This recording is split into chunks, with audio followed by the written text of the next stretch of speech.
Assalamualaikum warahmatullahi wabarakatuh. Kami dari kelompok 3 ingin menjelaskan tentang sistem BPL lumpuh di Indonesia. Perkenalkan, nama saya Ahmad Krisnarian Pramudia Putra dengan nomor NIM 13124000177 dan rekan saya Saya Didi Wijaya dengan NIM 13124000166. Saya Xavier dengan NIM 13124000180. Perkenalkan, saya Alisa Mafirani dengan NIM 13124000167.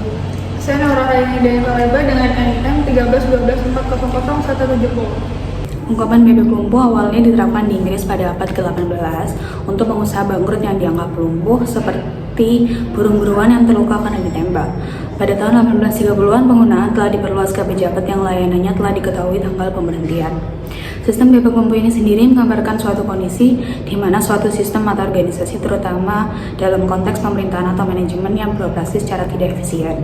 Hal ini juga merujuk pada banyaknya aturan, birokrasi, atau kontrol ketat yang mengakibatkan lambatnya pengambilan keputusan dan pelaksanaan kebijakan. Kekhawatiran utama tentang bebek lumpuh adalah tidak demokratis bagi mereka untuk memberlakukan undang-undang baru atau mengambil tindakan lain yang mengikat secara hukum karena rakyat telah memilih orang lain untuk mewakili mereka. Sistem BPL lumpuh bukanlah model ideal dalam menata negara.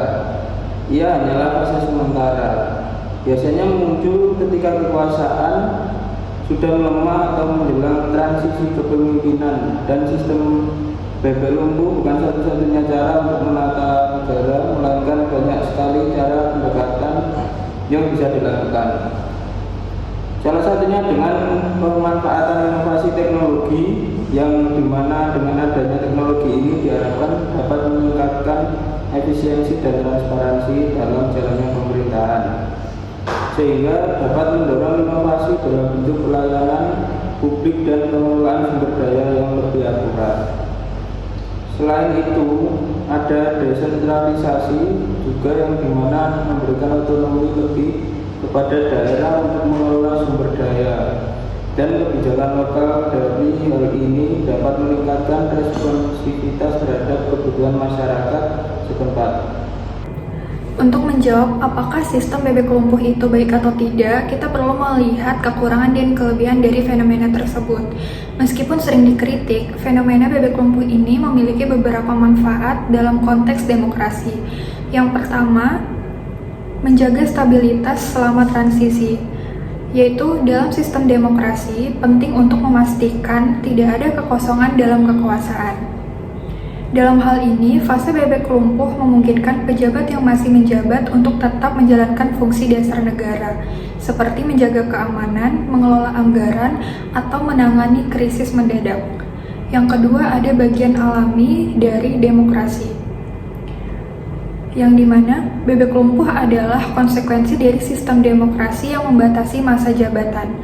Ini menunjukkan bahwa kekuasaan tidak abadi dan ada mekanisme untuk mengganti pemimpin secara teratur. Untuk kekurangannya sendiri antara lain, yang pertama adalah pemerintahan menjadi tidak efisien. Selama fase bebek lumpuh, pemerintahan sering kali berjalan lambat dan tidak efektif. Pejabat cenderung hanya fokus pada tugas rutin seperti administrasi sehari-hari dan menghindari kebijakan besar karena takut dianggap tidak sah atau karena kekurangannya dukungan politik. Yang kedua adalah kurang demokratis. Seperti disebutkan di poin nomor 1, jika seorang pejabat bebek lumpuh tiap membuat kebijakan besar, ini bisa dianggap tidak demokratis. Rakyat sudah memilih pemimpin baru, sehingga kebijakan dari pejabat lama mungkin tidak mencerminkan kehendak rakyat. Jadi kesimpulannya menurut kelompok kami adalah sistem bebek lumpuh tidak baik sebagai model tata kelola negara karena menyebabkan inefisiensi, kurangnya legitimasi, dan penghambatan kemajuan. Adanya bebek lumpuh ditandai dengan birokrasi yang lambat, pengambilan keputusan terhambat, dan ketidakmampuan untuk membuat kebijakan besar yang bisa merugikan negara, terutama dalam situasi krisis. Selain itu, dapat dilihat kebijakan dari pejabat bebek lumpuh bisa dianggap tidak demokratis karena tidak lagi mencerminkan kehendak rakyat yang sudah memilih pemimpin baru. Namun, bebek lumpuh juga tidak sepenuhnya buruk karena merupakan bagian alami dari demokrasi. Fase ini membantu menjaga stabilitas selama transisi kekuasaan, mencegah kekosongan pemerintahan, dan memberi waktu bagi pemimpin baru untuk mempersiapkan diri. Walaupun begitu, bebek lumpuh bukanlah cara ideal untuk menata negara dan untuk menghindari dampak negatif bebek lumpuh. Negara perlu merancang sistem konstitusi yang meminimalkan periode inefisiensi, misalnya dengan mempercepat transisi atau memperkuat mekanisme kerjasama antara. Secara singkat, sistem bebek lumpuh bukanlah sistem yang baik untuk tata kelola negara karena menyebabkan inefisiensi dan kurangnya legitimasi. Namun, sistem ini juga tidak sepenuhnya buruk karena merupakan bagian alami dari proses demokrasi yang menjaga stabilitas selama transisi kekuasaan. Sekian dari penjelasan dari kelompok kami. Wassalamualaikum warahmatullahi wabarakatuh.